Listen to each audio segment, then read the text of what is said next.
ça va. Ça Pas va. trop, mais bon, Ouais, on je va le y sens. aller. Qu'est-ce qu'il s'est passé? Vous m'avez prise de force. Ben ouais, il le fallait. Les violences à l'égard des femmes. Mais non, pas Je vous, ce matin. je vous attends au carrefour. Vous savez que même entre époux Ouais, ou ouais. des choses comme ça, il y a des violences. On trouvera le moyen de s'entendre. Allez, bonjour à vous, bienvenue.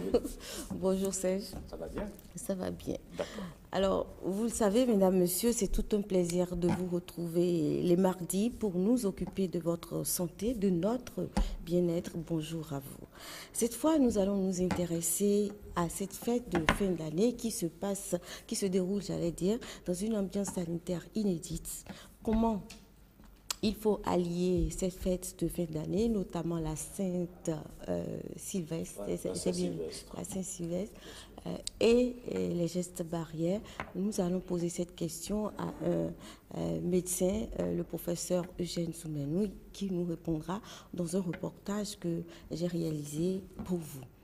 Mais avant tout ceci, nous allons parler de ces accidents de la route qui se déroulent en fin d'année, tout simplement parce que nous sommes imprudents. La semaine dernière, nous avions reçu le directeur général du CNSR avec le professeur Eugène Soumenou qui est un anesthésiste réanimateur. Nous avions reçu aussi un traumatologue pour parler de tout ceci. Nous avons appris avec eux qu'il ne fallait pas déplacer n'importe comment les blessés. Aujourd'hui, nous sommes avec des agents de la Croix-Rouge, notamment M. Alban Zounon. Bonjour. Et je suis également avec Frédéric Aronsou. C'est avec eux que nous discuterons des premiers secours, de ce que vous devriez faire devant un accident de la route. Serge, voilà un peu le projet que j'ai apporté pour vous. Alors, je commence donc par Monsieur Alban Zounon. Vous allez bien? Ça va bien, bonjour. Merci d'avoir accepté ce rendez-vous-là. C'est moi. 6 heures du matin, c'est pas facile. Merci beaucoup. Non, non, c'est facile pour eux. Ah, d'accord. Ou bien, Frédéric. C'est vraiment pas Alors, parce que c'est à toute heure que vous pouvez être sollicité, bien sûr. C'est ça. Alors, on va commencer par parler du PASS, c'est-à-dire devant un accident de la route, quel est le principe? Merci beaucoup, Angela. Bonjour à nos chers téléspectateurs. Le pas, c'est le premier geste qu'il faut, c'est-à-dire le pas, c'est juste un signe, le protéger, alerter et le secourir.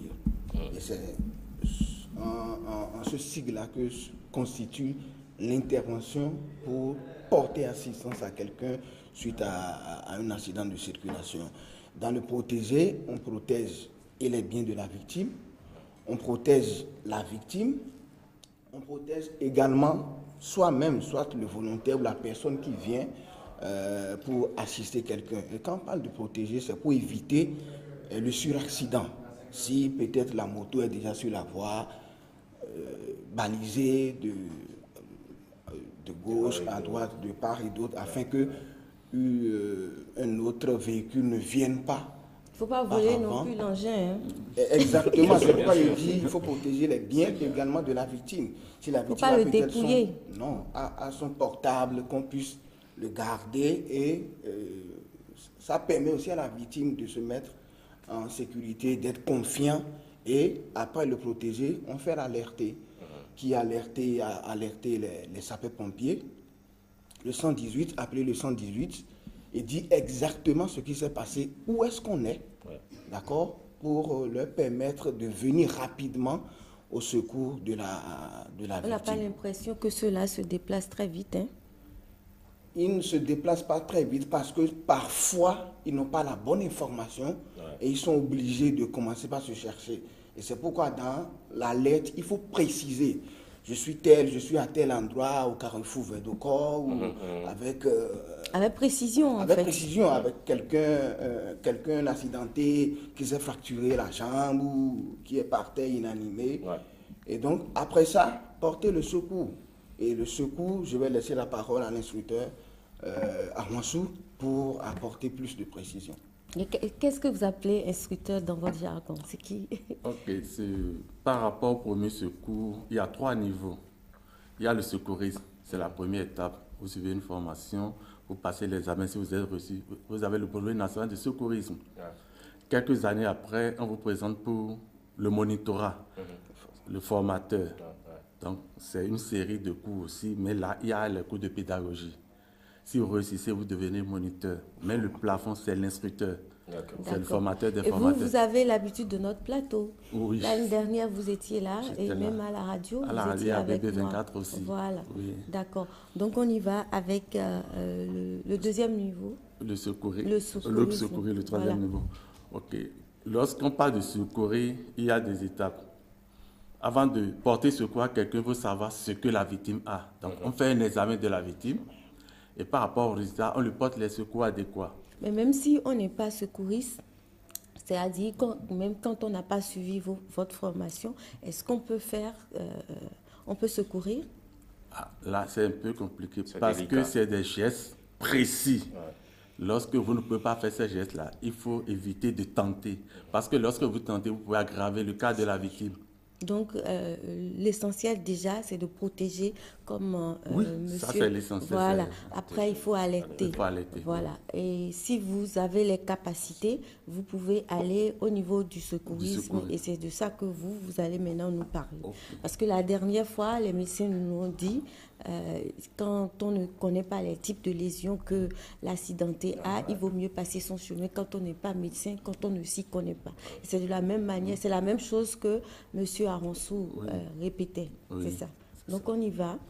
Donc je disais tantôt pour secourir, il faut faire l'examen d'abord et le soin adéquat.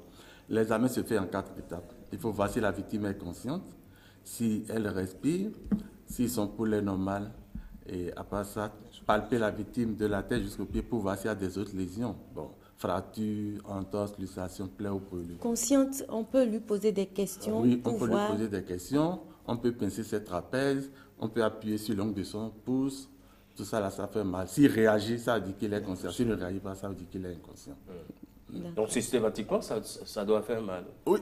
Mais là, maintenant, c'est pas mal. Non, tentez avec le bic. Mettez le bic et appuyez. Non. Comme ça? Voilà, vous appuyez. Attendez, je vais voir. Il ne faut pas faire côté, faire la suite, vraiment, directement. Je vais vous faire ça, vous allez voir. Okay, ouais. Posez votre... Non. Comme ça? Comme ça? Mettez. Je peux venir de ce côté? Oui, venez.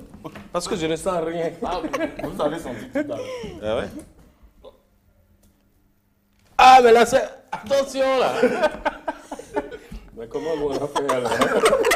Vous n'avez bien fait. Ah, d'accord.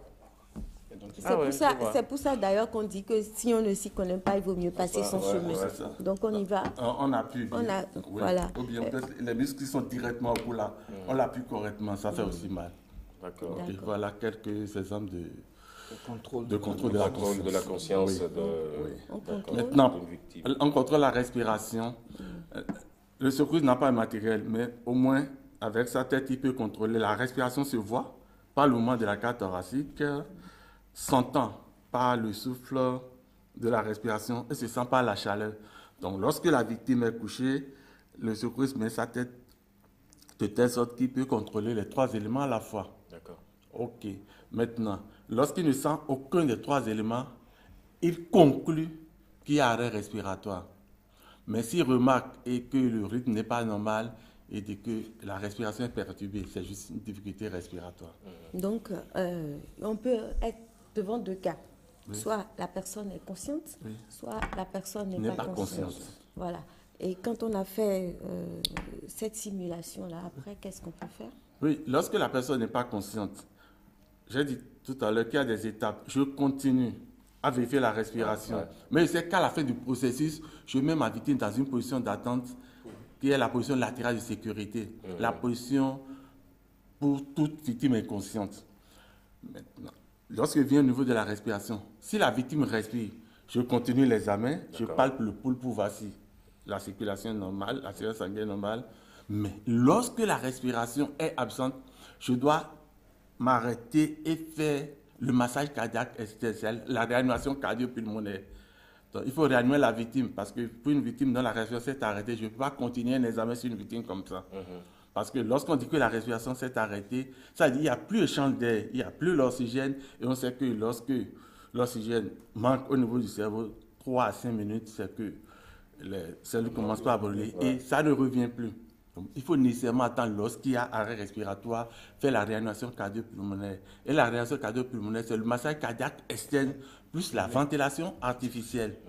Mais on commence toujours par le massage cardiaque externe qui est fait en 30 compressions. On fait 30 compressions. Et pourquoi vous n'avez pu amener votre Le mannequin est là.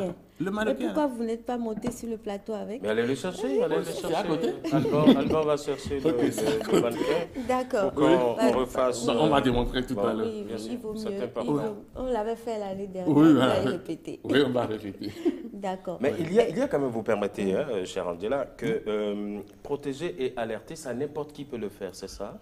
Bon, protéger, et alerter. alerter, n'importe qui peut le faire. Mais alerter, c'est un peu complexe en sens que D'accord. si un papa, je suis ici et l'accident est là-bas, je ne commence pas à dire allô, sapeur-pompier, il y a accident. Non.